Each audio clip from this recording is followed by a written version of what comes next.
السلام علیکم ورحمۃ اللہ وبرکاتہ۔ الحمد للہ رب العالمین والصلاة والسلام علی اشرف الانبیاء والمرسلین نبینا محمد وعلی آلہ وصحبہ اجمعین، اما بعد۔ سامعین کرام، برادران ملت، اس سے پہلے سبق میں ہم نے بیان کیا تھا کہ جھاڑ پھونک کی دو قسمیں ہیں، جائز جھاڑ پھونک اور ناجائز جھاڑ پھونک۔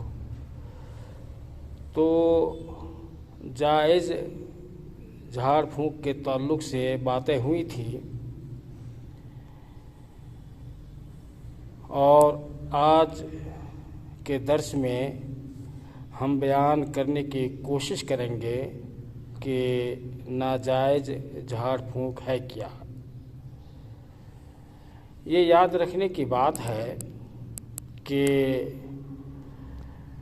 جھاڑ پھونک جو ہو وہ اس کے اندر قرآنی آیات، ماثور دعائیں، اللہ تعالیٰ کے اسماء و صفات اور وہ الفاظ اور کلمات جن کے معنی اور مفہوم واضح ہوں، شرکیہ معانی سے خالی ہوں، تو ایسے الفاظ اور کلمات سے جھاڑ پھونک کرنا جائز ہے۔ دوسری قسم جو جھاڑ پھونک کی ہے، ناجائز جھاڑ پھونک، وہ یہ ہے کہ جو آدمی جھاڑ پھونک کرتا ہے یا جس کے اوپر جھاڑ پھونک کیا جاتا ہے، اگر یہ دونوں جھاڑ پھونک کرنے اور کروانے والے کا عقیدہ یہ ہو کہ اس سے نفع اور نقصان حاصل ہوتا ہے اور اس کے اندر بذات خود تاثیر ہے، اسی طریقے سے شرکیہ الفاظ پر مشتمل کلمات ہوں، جن اور بتوں کے واسطے ان میں دیے جاتے ہوں، یا وہ الفاظ جو کفریہ اور بدعیہ ہیں، تو یہ ناجائز جھاڑ پھونک ہے۔ اسی طریقے سے جھاڑ پھونک کے اندر وہ الفاظ جن کے معنی اور مفہوم غیر واضح ہوں، تو ایسے الفاظ سے بھی جھاڑ پھونک کرنا ناجائز ہے اور یہ حرام ہے۔ جھاڑ پھونک کے علاوہ بہت سے ایسے کام ہیں جو مسلم معاشرے میں لوگ کرتے ہیں۔ ان میں سے عام طور پہ مرد و عورت جو کر رہے ہیں وہ ہے تعویذ لٹکانا۔ تعویذ ہے کیا؟ تعویذ یہ اردو لفظ ہے، عربی میں اسے تمیمہ کہا جاتا ہے، اور یہ تعویذ گنڈے جو گردن یا بازو پہ یا کسی اور جسم کے کسی اور حصے پہ باندھے اور لٹکائے جائیں، چاہے وہ سیپ ہوں یا ہڈی ہوں، اور اس سے یہ سمجھے کہ یہ مصیبت سے بچائے گا اور مصیبت کو دور کرے گا، بیماری سے بچائے گا، یا اسی طریقے سے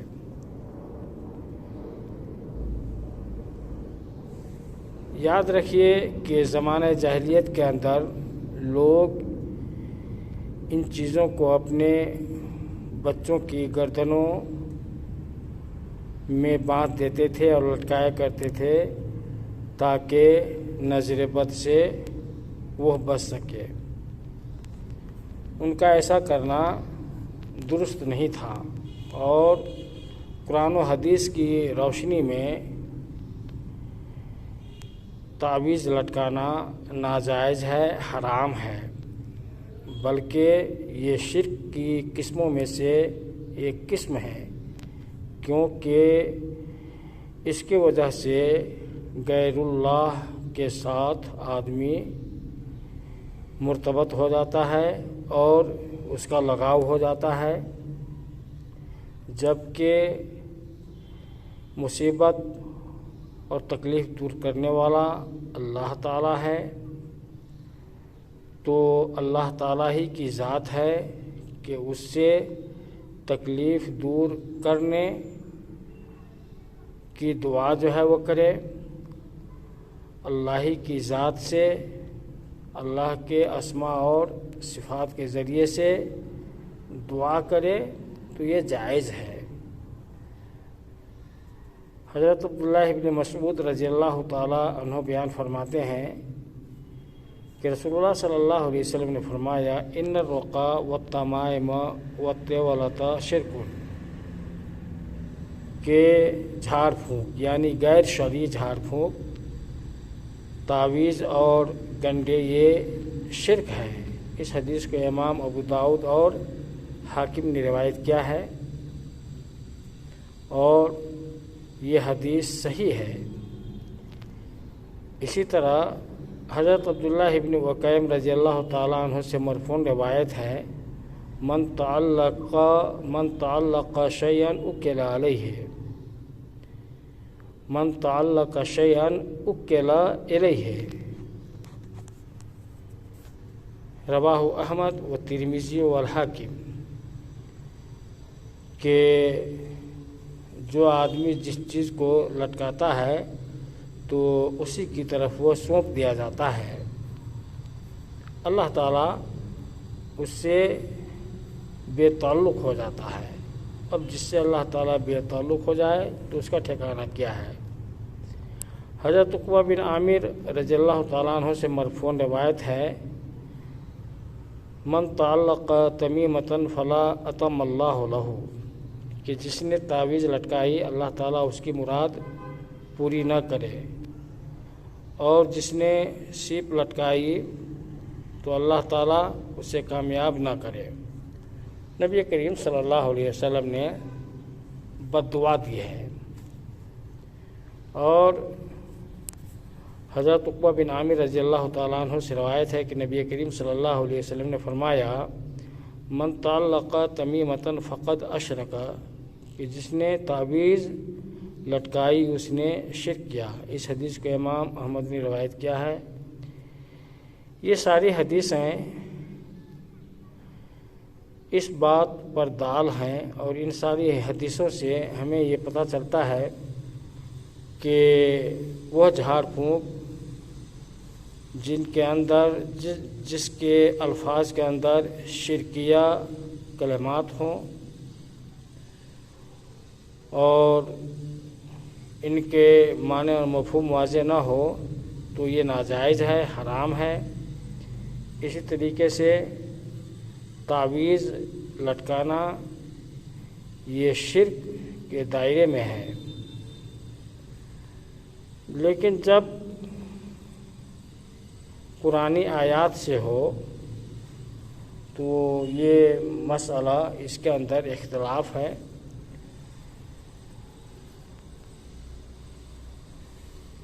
بعض اہل علم نے اسے جائز کہا ہے کہ قرآنی تعویذ لٹکایا جا سکتا ہے، اور بعض نے منع کیا ہے اور کہا کہ قرآنی تعویذ بھی نہ لٹکایا جائے، اور قرآن کو شفا کے لیے نہ لٹکایا جائے، اور یہی درست بھی ہے، کیونکہ تعویذ کے تعلق سے جن احادیث کے اندر ممانعت آئی ہے وہ عام ہے، اور اس کے لیے کوئی حدیث تخصیص کے طور پہ نہیں آئی ہے۔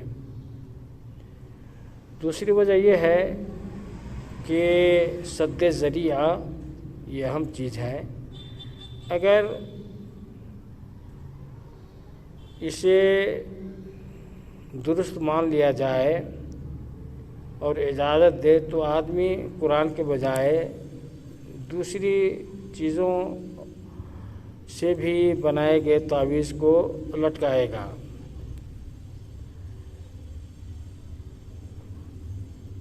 اور تیسری وجہ یہ ہے کہ جو آدمی لٹکاتا ہے اور قرآنی تعویذ کو لٹکائے تو قرآن کے اہانت اور قرآن کی اہانت کرے گا، بے حرمتی قرآن کی ہوگی، کیونکہ آدمی تعویذ لٹکا کر ٹوائلٹ، قضائے حاجت وغیرہ، استنجا اس سب میں لٹکائے ہوئے اور باندھے ہوئے جائے گا، اور ایسا کرنا قرآن کی بے حرمتی ہے۔ چوتھی وجہ یہ ہے کہ قرآن سے شفا، قرآن کے ذریعے شفا حاصل کرنا، اس کے تعلق سے معین صفت اور طریقہ وارد ہے،